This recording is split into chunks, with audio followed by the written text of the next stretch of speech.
Welcome to V3 news లక్ష్యం సమాజయితం paper ముచ్చట కార్యక్రమానికి స్వాగతం। ఈ రోజు ప్రధాన దినపత్రికల్లో వచ్చిన వార్తలను చూసినట్లయితే దాదాపు అన్ని దినపత్రికల్లోనూ అభినందన్ విడుదలకు సంబంధించిన అంశాన్ని ప్రధానంగా ప్రస్తావించడం జరిగింది। ఇది భారత్కు దౌత్యపరమైన విజయంగా చెప్పుకోవచ్చు। ఎందుకంటే అన్కండిషనల్గా ఎలాంటి షరతులు లేకుండా అభినందన్ విడుదల చేయాలని భారత్ కోరింది। ప్రపంచ దేశాల నుంచి ఒత్తిడి తీసుకొచ్చింది। ఒత్తిడి ఫలితంగా అభినందన్ విడుదలకు పాక్ పార్లమెంట్లో ఇమ్రాన్ ఖాన్ ప్రకటించడం జరిగింది।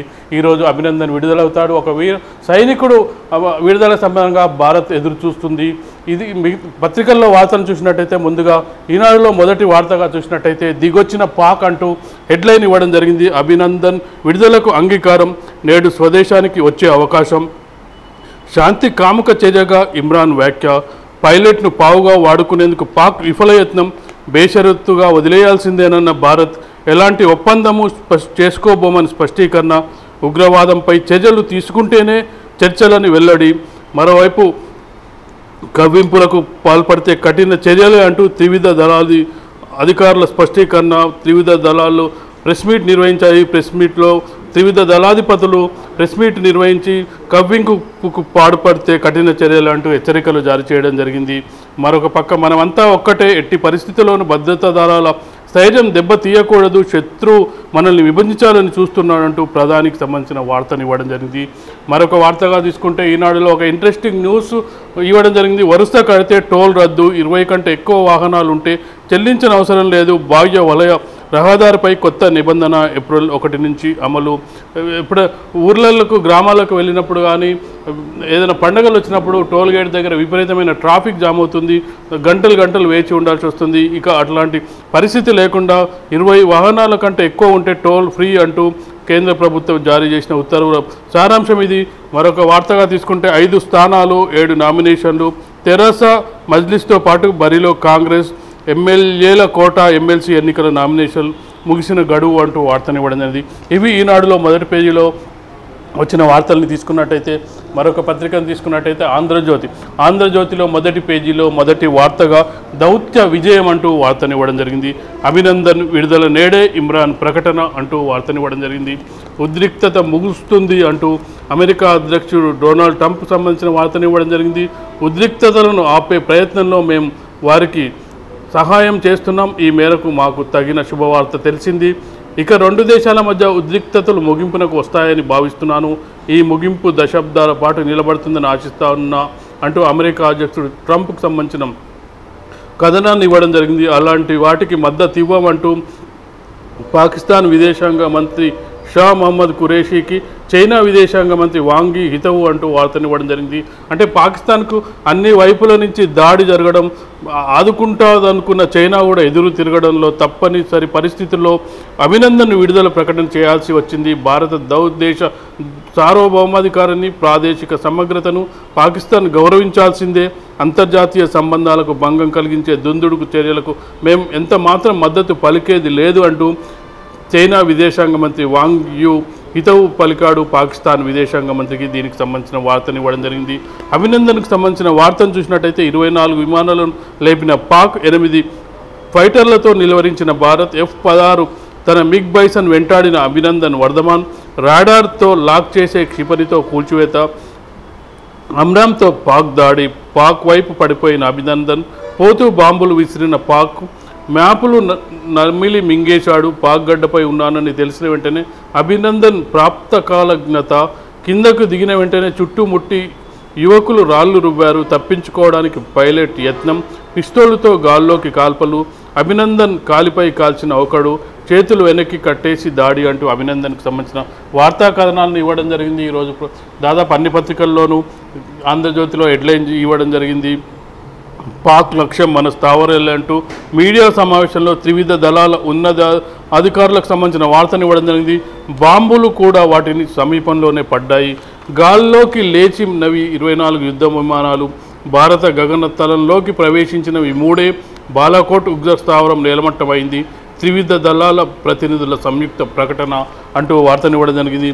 మరొక వార్తగా ప్రధాని మోడీ పైలట్ ప్రాజెక్టు ముగిసింది, అసలు పని మిగిలింది, జరిగింది కేవలం ప్రాక్టీస్ మాత్రమే, ఉధృతం చేసే సమయం వచ్చింది. ప్రధాని మోడీ నర్మగర్మ వ్యాఖ్యలు, అభినందన్ విడుదలపై ప్రస్తావన అంటూ వార్తనివ్వడం జరిగింది. మరొక వార్తగా వివాదాస్పద వ్యాఖ్యను ఒకటి యడ్యూరప్ప మాట్లాడడం జరిగింది. దానికి సంబంధించి హైలైట్ చేయడం జరిగింది. వైమానిక దాడులతో కర్ణాటకలో మాకు 22 సీట్లు గ్యారంటీ అంటూ ఒక వివాదాస్పద వ్యాఖ్య చేయడం జరిగింది. కర్ణాటక బీజేపీ నేత యడ్యూరప్ప వ్యాఖ్య, రాజకీయ దుమారం, 22 సీట్ల కోసమే యుద్ధం, పాక్ యుడ్డీకి వీకే సింగ్ తలంటూ సిగ్గుపడాలి కుమారస్వామి, దేశద్రోహికే ఈ ఆలోచన సిద్ధు, రణంపై రాజకీయాల నరేంద్ర మోడీ సిగ్గుపడాలి, ప్రధాని రాజకీయ సమావేశాలపై విపక్షాల మండిపాటు అంటూ వార్తనివ్వడం జరిగింది. మరొక వార్తగా థర్మాకోల్ తరగతి అగ్గి అంటదు, షాక్ కొట్టదు, ఖర్చు తక్కువ, మన్నిక ఎక్కువ అంటూ ఒక ప్రత్యేక వార్తా కథనాన్ని ఇవ్వడం జరిగింది. మరొక వార్తగా కాంగ్రెస్ అభ్యర్థిగా గూడూరు, ఎమ్మెల్యే కోట, ఎమ్మెల్సీగా నామినేషన్, 5 స్థానాలు బరిలో, 6 పోటీ అనివార్యం, 12న పోలింగ్, తొలి ప్రాధాన్యత ఓటు 21 వస్తే గెలిచినట్లే, టీఆర్ఎస్ ఎమ్మెల్యేలకు మాక్ పోలింగ్, పట్టభద్రుల ఎమ్మెల్సీ బరిలో జీవన్ రెడ్డి అంటూ వార్తనివ్వడం జరిగింది. మరొక వార్తగా సర్కారీ దవాఖానాల్లోనే మోకీలు మార్పిడి అంటూ వైద్య ఆరోగ్య శాఖ మంత్రిగా బాధ్యతలు స్వీకరిస్తున్న ఈటెల రాజేందర్కు సంబంధించిన వార్తను ఇవ్వడం జరిగింది. ఇవి ఆంధ్రజ్యోతిలో మొదటి పేజీలో వచ్చిన వార్తలను తీసుకున్నట్టయితే, మరొక పత్రికను తీసుకున్నట్టయితే ఆంధ్రప్రభలో మొదటి పేజీలో మొదటి వార్తగా అభినందన్ భారత్ దౌత్య విజయం అంటూ హెడ్లైన్ వార్తని ఇవ్వడం జరిగింది. మన పైలట్ వస్తున్నాడు, బేరసారాలకు తావివ్వని భారత్ ఒత్తిడికి తలొగ్గిన పాకిస్తాన్, నేడు భారత్ భూభాగంపై అడుగిండినన్న అభినందన్, భారతీయుల్లో సర్వత్రా ఉద్వేగ హర్షాతికేతాలు అంటూ వార్తనివ్వడం జరిగింది. పాకిస్తాన్ పార్లమెంట్లో ఇమ్రాన్ ఖాన్ ప్రసంగానికి సంబంధించిన ఫోటోను ప్రచురించడం జరిగింది. ఇవాళే పంపిస్తున్న పాక్ శాంతిని కోరుకుంటుంది, ఉగ్రవాదం, కాశ్మీర్ అన్ని అంశాలపై చర్చిద్దాం, పాక్ నిర్ణయాన్ని బలహీనతగా భావించొద్దు, పరిస్థితి దిగజారితే ఇరు దేశాలకు నష్టమే, పార్లమెంటులో ఇమ్రాన్ ఖాన్ ప్రకటన అంటూ వార్తనివ్వడం జరిగింది. ఇవి ప్రధాన పత్రికల్లో ప్రధానంగా వచ్చిన వార్తలు. వీటిపై విశ్లేషణ కొనసాగించే ముందు ఇప్పుడు ఒక చిన్న బ్రేక్ తీసుకుందాం. పేపర్ ముచ్చట కార్యక్రమంలో ఇప్పుడు ఒక చిన్న బ్రేక్ తీసుకుందాం. శ్రీ గాయత్రీదేవి జ్యోతిషాలయం, దిల్సుఖ్ నగర్. శ్రీ పండిట్ సాయిరాం శాస్త్రి గారు గత 30 సంవత్సరాలుగా దిల్సుఖ్ నగర్ లో స్థిరంగా ఉంటున్నారు. మీరు చేస్తున్న ప్రయత్నాలు విఫలమగుట, కార్యక్రమాలయందు ఆలస్యం, అనుకోని చిక్కులు, వివాహ ప్రయత్నం ముందుకు సాగక వివాహ ఆలస్యం, ఉద్యోగం, ఆరోగ్యం, దాంపత్యం, సంతానయోగం, విదేశీయానం, భూ వివాదములు మరియు వ్యాపారాదులలో సమస్యలకు జ్యోతిష్యపరమైన పరిష్కారమునకై పుట్టిన తేదీ, బొటనవేలు ముద్ర, హస్తరేఖలు, జాతకం చూసి వివరముగా జ్యోతిష్యం చెప్పగలరు. మీరెక్కడెక్కడో జ్యోతిష్యం అడిగి నిరాశ చెంది ఉండవచ్చు. ఒక్కసారి శ్రీ సాయిరాం శాస్త్రి గారిని సంప్రదించండి. గమనిక: స్త్రీ పురుషుల ఎటువంటి జీవిత సమస్యలకైనా పూజ, హోమం, అంజనం, యంత్రం, మంత్రం ద్వారా 9 రోజుల్లో గాయత్రీదేవి సాయిబాబా పూజ చేసి శాస్త్రోక్తంగా పరిష్కారం చూపగలరు. గాయత్రీదేవి జ్యోతిష్యాలయం, flat number 101, first floor, Shilpi apartments, A block, near Konark theatre, Dilsukh Nagar, Hyderabad. Cell 9949373448, 9405370444.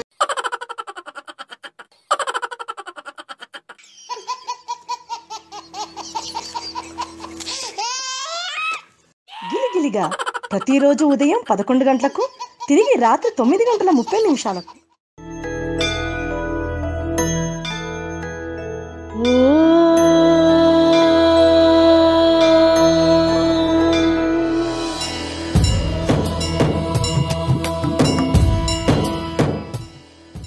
గుడి గంటలు ప్రతిరోజు ఉదయం 6 గంటలకు. వెల్కమ్ బ్యాక్ టు పేపర్ ముచ్చట కార్యక్రమం.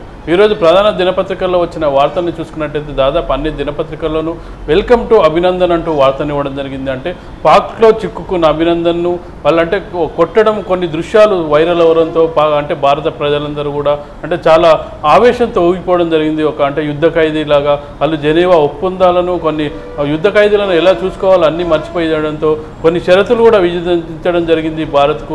అయితే భారత్ ఎలాంటి షరతులకు తగ్గకుండా ముందుగా బేషరతుగా విడుదల చేయాలంటూ దౌత్యపరమైన దాడిని కొనసాగించింది. చివరికి చైనా సైతం పాక్ అండగా నిలవలేకపోయింది. తప్పనిసరి పరిస్థితుల్లో అభినందన్ విడుదల చేస్తున్నట్టుగా ఇమ్రాన్ ఖాన్ ప్రకటించారు. దీనికి సంబంధించిన అంశాన్ని మనతో చర్చించడానికి శ్రీనివాసాచారి తెలంగాణ వికాస్ సమితి రంగారెడ్డి దయచేసి నమస్తే సార్. నమస్తే. ఈరోజు ముఖ్యంగా చూసినట్టయితే అంటే ఏం జరుగుతుందో నిన్నటి వరకు చాలా గందరగోళంగా ఉంది. అభినందన్ ఒక సైనికుడు అంటే ఎయిర్ ఫోర్స్ అధికారి, అతన్ని ఏం చేస్తుంది భారత్ అంటే పాక్ ఏం చేస్తుంది అంటే పాక్ ఒకసారి యుద్ధ ఖైదీలుగా పట్టుకుంటే వాళ్ళు చాలా చిత్రహింసలు పెడతారనేది మనకు వైరల్ కూడా అయింది. అయితే భారత్ దౌత్యము ఒత్తిడి ఫలితంగా అభినందన్ని విడుదల చేస్తున్నామని స్వయంగా పాకిస్తాన్ ప్రధాని ఇమ్రాన్ ఖాన్ ప్రకటించారు. ఇదంతా భారత్ సంతోషంగా విషయం. అంటే దీనికి ఎలాంటి ఒత్తిడులు పనిచేశాయని మనం అనుకోవచ్చు? చూడండి, పాకిస్తాన్ దేశము దాదాపుగా పాకిస్తాన్ దేశం అనేది ఒక టెర్రరిస్ట్ దేశంగా ప్రకటించాల్సిన అవసరం ఉంది. ఈరోజు మన మోడీ గారు, ప్రధానమంత్రి మోడీ గారు వారు జరిపిన దౌత్య సంబంధాలు అన్ని దేశాలకు తిరిగి ఒక రకమైన మన దేశం యొక్క ఉనికిని చాటడానికి అన్ని దేశాలు తిరగడం అనేది జరిగింది. అయితే భారతదేశం యొక్క వాళ్ళ అస్తిత్వం ఏంటి, వాళ్ళు ఏ విధంగా ఉంటుండ్రు అన్న విషయము ప్రపంచ దేశాలకు అంతా తెలిసిపోయింది. అయితే ఈరోజు పాకిస్తాన్లో దాదాపుగా 6 ఉగ్రవాద టెర్రరిస్ట్ గ్రూప్స్ అనేటివి ఉన్నాయి. దాంట్లో ముఖ్యమైనది జైషే మహమ్మద్ గ్రూప్. దానికి నాయకత్వం వహిస్తున్నది మసూద్ అజార్. వాళ్ళు ఎప్పటికప్పుడు మన భారతదేశం మీద దాడి చేయడానికి ఎప్పుడూ వాళ్ళు ప్రయత్నం జరుగుతూనే ఉంది. ఎప్పుడూ అక్కడ ఒక యుద్ధ వాతావరణం అనేది ఉంటుంది. అంటే ఈ టెర్రరిస్టులని పెంచి పోషించేది పాకిస్తాన్ ప్రభుత్వమే. అయితే ఈ విధంగా 14th నాడు ఫిబ్రవరి 14 నాడు ఈ జైషే మహమ్మద్ ఉగ్రవాద సంస్థ మన ఆర్పిఎఫ్ పోలీసుల మీద దాడి జరగడం వల్ల ఆ రోజు నుంచి భారతదేశం అనేది అట్టుడికిపోతుంది. అయితే దానికి ప్రతీకారంగా మన టార్గెట్ ఓన్లీ ఈ ఉగ్రవాద సంస్థల మీదనే కానీ పాకిస్తాన్ మీద కాదు, ఈ సైనికుల మీద కాదు. దాన్ని చూసుకొని ఒక టైం తీసుకొని ఫిబ్రవరి 26th నాడు మన సైనికులు ఉగ్రవాద శిబిరాల మీద వాటి మీద దాడి చేయడం వల్ల దాదాపుగా 300 పైన ఉగ్రవాదులు అనేది మట్టుపెట్టడం జరిగింది. అయితే దీన్ని పాకిస్తాన్ అనేది భరించలేకపోయింది. భరించలేక మన మీద దాడి చేయడానికి ప్రయత్నం చేస్తున్న సందర్భంలో ఈ విక్రమ్ అభినందన్ వాళ్ళు చొరబడుతున్నప్పుడు F-16 యుద్ధ విమానం చొరబడుతున్నప్పుడు దాన్ని టార్గెట్ చేయబోయి అభినందన్ అక్కడ పడిపోవడం అనేది జరిగిపోయింది. అంటే పారాషూట్తో దిగిన తర్వాత అతనికి అంటే ఏ దేశం అనేది కూడా అర్థం కాలేదట. అతను వ్యూహాత్మకంగా కూడా వివరించాడు. అతను దిగగానే ఎక్కడి నుంచి దిగిండో అర్థం కాక కొంతమంది యువకులు చుట్టుముడితే ఇది ఏ దేశము అని అడగడం జరిగింది. అడిగితే వాళ్ళు ఈయనను క్రాస్ చేయడానికి ఇది ఇండియా అని చెప్పారంట.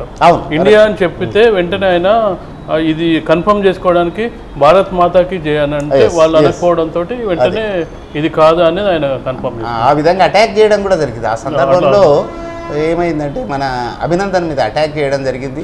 తర్వాత మన సైనికులు వచ్చారు. సైనికులు వచ్చి అతన్ని తీసుకెళ్ళడం అనేది జరిగింది. సో ఈ జెనీవా కన్వెన్షన్ చెప్పేది ఏంటంటే యుద్ధంలో ఎప్పుడైనా కూడా వాళ్ళు దొరికినప్పుడు, వాళ్ళ దేశంలో దొరికినప్పుడు వాళ్ళకు మంచి ట్రీట్మెంట్ ఇప్పించాలి. అదే మాదిరిగా వాళ్ళని మంచిగా చూసుకోవాలి. వాళ్ళకి అన్ని సకల వసతులు కల్పించి మళ్ళీ వెనక్కి పంపించాలనేది జెనీవా ఒప్పందంలో ఉంది. కాబట్టి అది తప్పని పరిస్థితి ఏర్పడ్డది.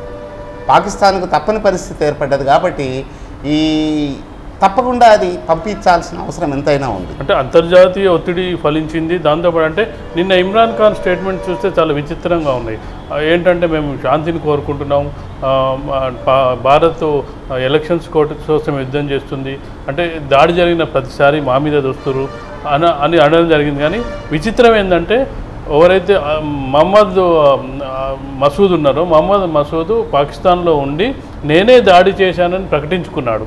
అంత ప్రకటించుకున్న తర్వాత మాకేం సంబంధం లేదన్నట్టు మాట్లాడడం ఇమ్రాన్ ఖాన్ అనేది అది అంటే మనం ఏ విధంగా చూడాలంటారు పాకిస్తాన్ యొక్క నాయకుల్ని? చూడండి, ఈరోజు ఈ టెర్రరిస్ట్ గ్రూపులదంతా పెంచి పోషించేది, వాళ్ళకి అన్ని విధాల సమకూర్చేది ఈరోజు పాకిస్తాన్ ప్రభుత్వమే. ఇంకొక విషయం ఏంటంటే పాకిస్తాన్లో జరుగుతున్న ప్రభుత్వం మొత్తం మిలిటరీ ద్వారానే, డిఫెన్స్ ద్వారానే, వాళ్ళ సూచనల మేరకే ఆ ప్రభుత్వం అనేది నడుస్తుంది. కానీ ఇమ్రాన్ ఖాన్ చేతిలో ఎలాంటిది లేదు. ఒక విషయము, ఈ అటాక్ జరిగిన తర్వాత, మన మీద అటాక్ జరిగిన తర్వాత ఎంబడే ఆయన ఎలాంటి స్టేట్మెంట్ కూడా ఇవ్వలేదు. దానికి ఉదాహరణగా మనం ఈరోజు చెప్పొచ్చు. అంటే వాళ్ళ ద్వారా పూర్తి సమాచారం తీసుకొని వాళ్ళు ఏ విధంగా మాట్లాడమంటే, ఏ విధంగా ముందుకు ప్రొసీడ్ కమ్మంటే ఆ విధంగా ఇమ్రాన్ ఖాన్ అనేది ప్రొసీడ్ కావడం అనేది ఒక దేశ ప్రధానికి ఉండాల్సిన లక్షణం కాదు అది. ఎందుకంటే మన దాడి జరగగానే మన ఎక్స్టర్నల్ అఫైర్స్కి సంబంధించిన అధికారి వచ్చి క్లియర్గా చాలా దౌత్యపరమైన భాషలో చెప్పాడు, మేము పాకిస్తాన్ మిలిటరీ మీద ఇది వార్ కాదు, పాకిస్తాన్ మిలిటరీ మీద యుద్ధం చేయలేదు, మేము పాకిస్తాన్ పబ్లిక్ ఏమి నష్టం కలిగించలేదు, కేవలం ఉగ్ర దాడుల మీద, ఉగ్రవాద సంస్థల మీద సంబంధించిన వాటి మీద మేము దాడులు జరిపాము.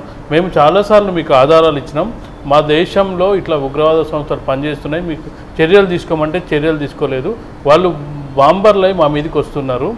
మానవ ఆత్మాహుతి దాడులు గతంలో ఒకటి జరిగింది, మరికొన్ని కూడా వచ్చే అవకాశం ఉంది, మేము ఆత్మరక్షణ కోసం వాళ్ళని తీయక తప్పలేదని చాలా క్లారిటీగా అంతర్జాతీయ సమాజానికి అర్థమయ్యేటట్టు చెప్పారు. అయినా కానీ పాకిస్తాన్ ఇంకా అంటే ఈ అబద్ధాలు మాట్లాడడం అనేది ఎంతవరకు సమంజసం అనేది? అవి ఈ టెర్రరిస్ట్ గ్రూప్స్ అనేటివి ఒక కలుపు మొక్కలు.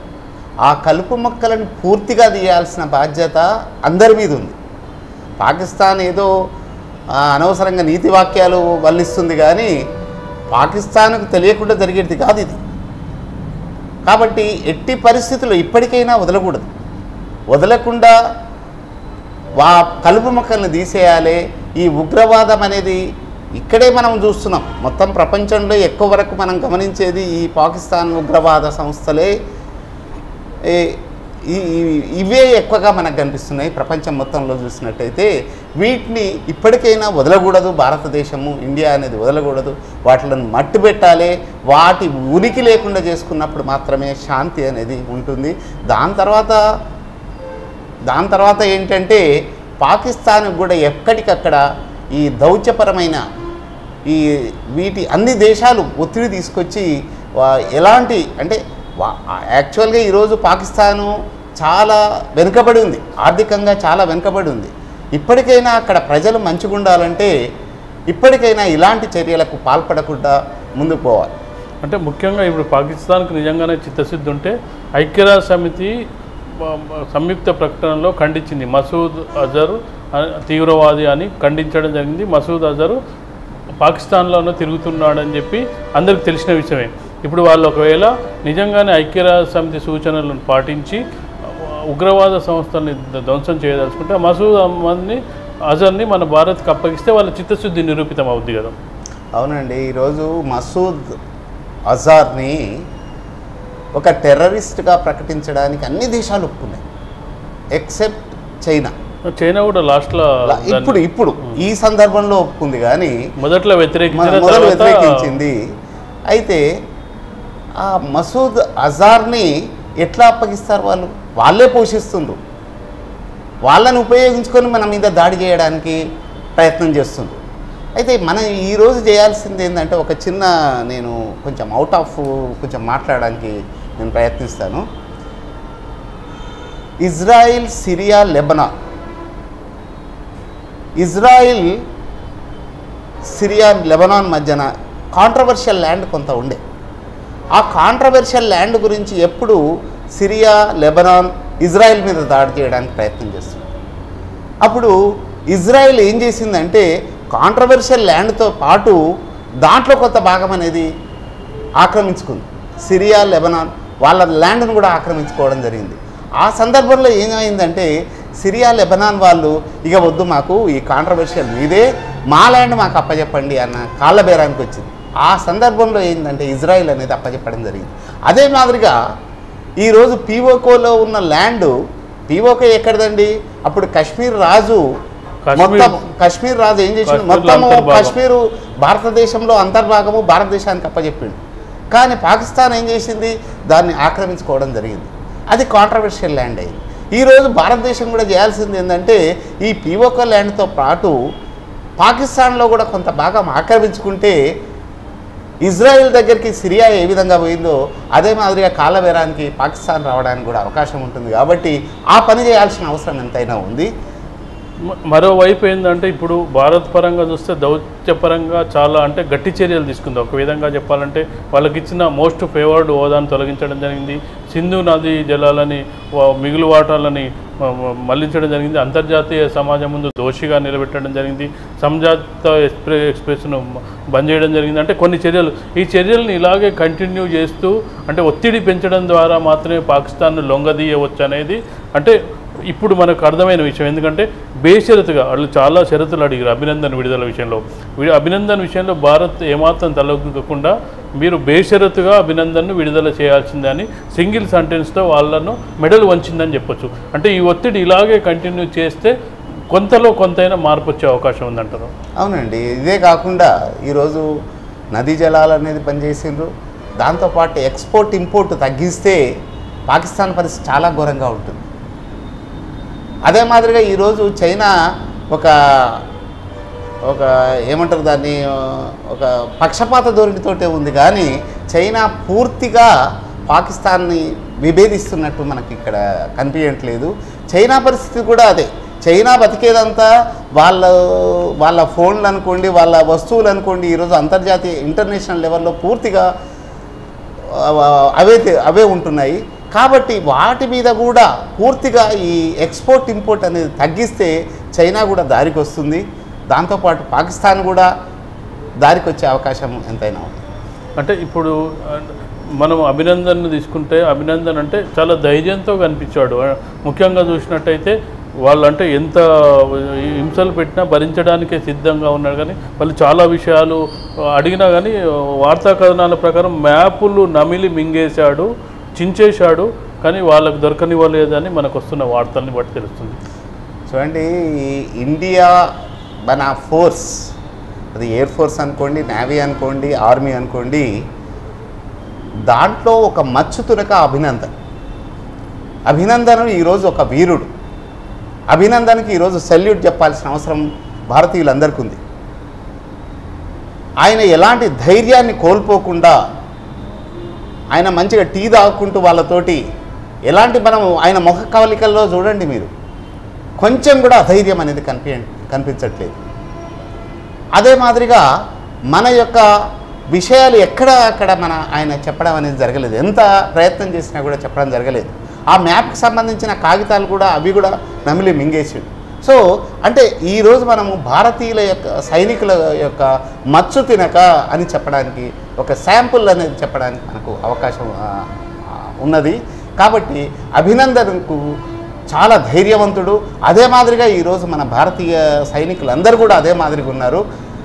కాబట్టి భారతీయులు ఆయనకు సల్యూట్ చెప్పాల్సిన అవసరం ఎంతైనా. అంటే భారతీయ సైనికుల భారతీయ యొక్క అంటే బార్డర్ పోస్ట్లో ఉండే వాళ్ళ కమిట్మెంట్కి ఇది ఒక నిదర్శనంగా భావించారు. అంటే మనం భారతదేశంలో ఇంత నిర్భయంగా ఇంత హాయిగా నిద్రపోతున్నామంటే సైనికుల కాపలా, సైనికుల యొక్క త్యాగాలని మనం అంటే మర్చిపోకూడదు. అంటే భారతీయులందరూ కూడా ప్రతి సైనికుడిని ప్రతిరోజు అంటే గుర్తు చేసుకోవాల్సిన అవసరం ఉంది, గౌరవించాల్సిన అవసరం ఉంది, త్యాగాన్ని వృధా పోనీయకుండా ఉండాల్సిన అవసరం ఉంది. వాళ్ళ త్యాగాలు యువతరానికి అంటే చెప్పాల్సిన అవసరం కూడా ఉందని.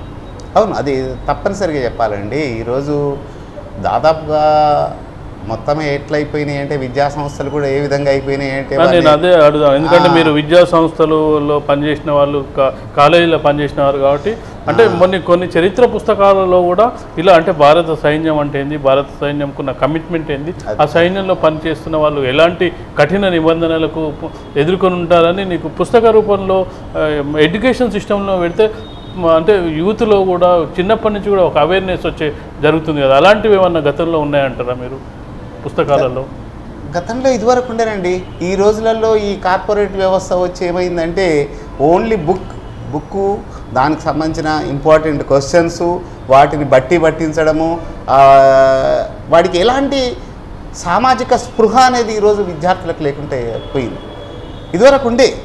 ఇదివరకు మేము చదువుకునేటప్పుడు, మీరు చదువుకునేటప్పుడైనా కూడా అప్పుడు టీవీ లేకున్నా కూడా రేడియో ముందు కూర్చొని 1971లో నేను చాలా చిన్న పిల్లోని 1971లో బంగ్లాదేశ్ మీద పాకిస్తాన్ అటాక్ చేసినప్పుడు కూడా ఏంటంటే రోజు వినేవాళ్ళం.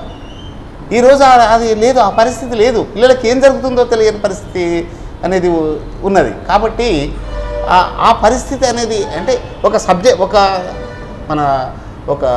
సబ్జెక్ట్లో అనేది అది అలాంటిది ఉండాలి. ఉన్నప్పుడు మాత్రమే పిల్లలకు ఒక అవేర్నెస్ అనేది వస్తుంది. వచ్చినప్పుడు పిల్లలకు భారతదేశం మీద, ఇండియా మీద ఒక దేశభక్తి అనేది ఏర్పడుతుంది. ఉన్నప్పుడు మన బాధ్యత అనేది ఏందనేది తెలుస్తుంది. అది కంపల్సరీ ఉండాల్సిన అవసరం. అంటే ఒక దేశభక్తి ఒకటి, కమిట్మెంట్ ఒకటి, అంటే సిన్సియారిటీ ఒకటి, డిసిప్లిన్ ఒకటి, అంటే ఎవ్రీథింగ్. మన సైనికుల్లో చూసేది ఒక అంశమే కాదు, బాధ్యతలు, హక్కులు అడగాలి. ఎక్కువ బాధ్యతలే నిర్వహిస్తుంటారు. అంటే మిగతా వాళ్ళలాగా, ఇండియాలో ఉన్న వాళ్ళలాగా హక్కుల కంటే కూడా వాళ్ళ బాధ్యతలు. మిగతా అంటే మనం ఎక్కడ చూసినా హక్కులే అడుగుతాడు, బాధ్యతలు మర్చిపోయి. అలాంటి వాటిని మనం పుస్తకాల్లోనో విద్యా సంస్థల్లో చేర్చినట్టయితే కొంచెం అంటే యూత్ కూడా కొంత ఇన్స్పిరేషన్ జరుగుతుంది కదా అనేది ఇక్కడ మనకు ఆలోచించాల్సిన విషయం. అవును, తప్పకుండా అవి చేర్చాల్సిన అవసరం ఉంది. అదే మాదిరిగా ఈరోజు రాజకీయ పార్టీలు కూడా ఇలాంటి పరిస్థితులు ఎదురైనప్పుడు రాజకీయ పార్టీలు కూడా రాజకీయాలకు అతీతంగా ఉండి అందరము ఒక్క మాట మీద ఉండి ప్రభుత్వానికి పూర్తిగా సపోర్ట్ చేయాల్సిన అవసరం ఉంది. ఈ రాజకీయం గురించి మోడీ ఈ విధంగా చేస్తుండనేది కూడా అది తప్పు. ఆ విధంగా మాట్లాడడం కూడా చాలా తప్పు. అదే మాదిరిగా ఇంకొకటి ఏంటంటే, మన కర్ణాటకలో యడ్యూరప్ప ఒక మాట మాట్లాడాడు. ఏంటి, మేము 22 ఈ వార్ ఈ విధంగా జరగడం వల్ల, ఈ యుద్ధం అనేది ఏర్పడడం వల్ల మేము తప్పకుండా గెలుస్తాము 22 స్థానాలని. అది చాలా తప్పండి. ఆ విధంగా మాట్లాడడం ఒక పరిణితి చెందిన ఒక రాజకీయ నాయకుడు మాట్లాడాల్సిన మాటలు కావు. ఇప్పుడు అందరం అంటే అది మాట్లాడడం వల్ల ఏంటంటే పాకిస్తాన్ వాళ్ళకి అవకాశం ఇచ్చినట్టు. ఇమ్రాన్ ఖాన్ అయితే ఏదాంటి వ్యాఖ్యలు చేస్తున్నారో, మీరు ఎలక్షన్ కోసమే యుద్ధానికి సిద్ధమైన, ఇక్కడ యుద్ధానికి సిద్ధంగా లేదు, అసలు మనం యుద్ధమే చేయలేదు. అసలు మనము ఉగ్ర మూకల మీద దాడి చేస్తే వాళ్ళు మన సైన్యం మీద దాడి చేశారు. మనం సైన్యం మీద this is not military action అని చెప్పి క్లారిటీగా చెప్పారు. మిలిటరీకి కానీ, దేశానికి కానీ, వాళ్ళ ప్రజలకు కానీ ఎలాంటి హాని జరగకుండా ఉగ్రవాద స్థావరాల మీద దాడి చేశారు. అది ప్రపంచం అంతా కోరుకుంటున్నదే. అది ఈవెన్ దో పాకిస్తాన్ కూడా, మేము కూడా ఉగ్రవాద దేశంలో మాకు కూడా ఉగ్రవాదులు ఉన్న దాన్నే టార్గెటెడ్ ప్లేస్లో చేశారు. అలాంటిది పాకిస్తాన్ వాళ్ళు దాడులు సైన్యం మీద, సెక్టార్స్ మీద చేస్తున్నారు. అంటే దీనికి ఊతమిచ్చే విధంగా రాజకీయ నాయకులు ప్రవర్తించడం వల్ల పాకిస్తాన్ ముందు కూడా కరెక్టే అని చెప్పినట్టయింది. అంటే ఏ రాజకీయ నాయకుడైనా ఎవరైనా ఇలాంటి వ్యాఖ్యలు యుద్ధం తర్వాత ఎవరు గెలుస్తారు ఏందనేది తర్వాత ప్రజలు నిర్ణయిస్తారు. గెలిపోవటం సమస్య కాదు. భారత్ స్ట్రాంగ్గా ఉండడం అనేది ఇప్పుడు ముఖ్యమైన గట్టి నిర్ణయంతో ఉండాలి. ఎందుకంటే ప్రధాని మోడీకి అభినందనలు కూడా వస్తున్నాయి, దౌత్యపరమైన విజయం సాధించాడని. ఆ టెంపోను అలా మెయింటైన్ చేయాలంటే ఇలాంటి వ్యాఖ్యల్ని వాళ్ళ పార్టీ వాళ్ళు చేయకుండా చూడాల్సిన అవసరం ప్రధానిపై ఉంది కదా. అవునండి, అవును, తప్పకుండా. ఆ విధంగా ఇన్ని రోజులు ఆయన దాదాపుగా 5 years టర్మ్లో చాలా వరకు అన్ని దేశాలు తిరిగారు. దౌత్యపరమైన సంబంధాలు అనేది పెంచుకున్నారు. ఈరోజు పక్క దేశం ఏ విధంగా మన మీద దాడి చేయడానికి ప్రయత్నం చేస్తుంది, అదే మాదిరిగా ఈరోజు టెర్రరిస్టులను ఏ విధంగా పెంచి పోషిస్తుంది. కాబట్టి అవి కలుపు మొక్కలు. ఆ కలుపు మొక్కలు ఈరోజు జైషే మహమ్మద్ సైనికుల మధ్యలో ఉంటుండే, పాకిస్తాన్ సైనికుల మధ్యలో. ఆ రోజు బిన్ లాడెన్ను ఏ విధంగా అయితే కాపాడినరో అదే మాదిరిగా జైషే మహమ్మద్ను కూడా ఆ విధంగా, జైషే మహమ్మద్ చీఫ్ మసూద్ అజార్ను కూడా అదే మాదిరిగా కాపాడుతుండ్రు. కాబట్టి వాటిని మట్టుబెట్టాలి. అలాంటివి ఇంకో విషయం, కశ్మీర్లో ఈరోజు చిన్న పిల్లలు, మొన్న ఆత్మాహుతి దాడి చేసిన అబ్బాయి 19 సంవత్సరాల అబ్బాయి, దాన్ని కూడా కోడ్ చేసిండు ఇమ్రాన్ ఖాన్ నిన్న పార్లమెంట్లో.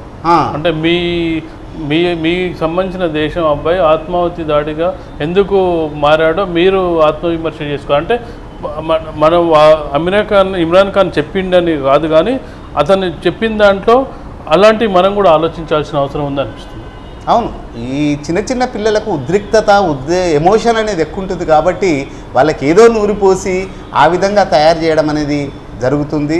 అదే మాదిరిగా నాట్ ఓన్లీ ఇన్ కశ్మీర్, మొత్తం దేశం మీద ఈరోజు దేశం మొత్తంలో కూడా, మన హైదరాబాద్ అయితేంది, అంతటా ఈ విధంగా ఇలాంటి పరిస్థితి ఉన్నది. కాబట్టి అలాంటి పరిస్థితి లేకుండా చేసుకోవడం అనేది మన బాధ్యత కూడా. అదే మాదిరిగా ఈరోజు బాంబేలో కూడా ఇదే రకంగా అటాక్ అనేది జరిగింది, మన దగ్గర దిల్సుఖ్ నగర్లో జరిగింది. కాబట్టి ఇలాంటివి జరగకుండా ఎప్పటికప్పటి జాగ్రత్తగా ఉండాలి. ఇలాంటి వ్యవస్థ ఉండకుండా మనం కాపాడుకోవాల్సిన అవసరం ఎంతైనా. థ్యాంక్ యూ శ్రీనివాసాచారి గారు, ఈరోజు V3 న్యూస్ వచ్చినందుకు. భారత్ దౌత్యపరమైన విజయం సాధించింది. ఆ విజయంలో భాగంగా అభినందన్ విడుదలవుతున్నారు. అభినందన్ విడుదల కోసం భారతదేశం అంతా 1000 కళ్ళతో ఎదురు చూస్తుంది. అభినందనలతో ముంచెత్తడానికి అందరూ సిద్ధంగా ఉన్నారు. V3 తరపున కూడా అభినందన్ విడుదలను కాంక్షిస్తూ చేయడం జరిగింది. ఇది ఈరోజు పేపర్ ముచ్చట కార్యక్రమం. తిరిగి రేపటి కార్యక్రమంలో కలుసుకుందాం. అంతవరకు సెలవు, నమస్కారం.